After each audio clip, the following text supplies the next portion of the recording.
26 маусым күні 20 сағат 10 минутта Төле би ауданындағы Қанарық елді мекенінен 5 шақырымда орналасқан Ақсу каньонындағы Ақсу өзенінде Индия азаматтары 2 студентті 2001 жылы туылған іздестіру жұмыстары басталды.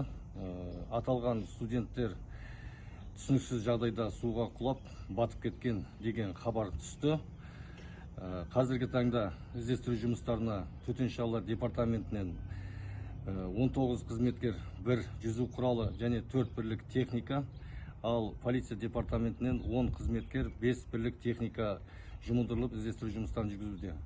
Іздестіру жұмыстарының нәтижелі болуына каньондағы шатқалдар және тік құздардың болуы қиындықтар туындатуда. Алайда іздестіру жұмыстары жалғасуда.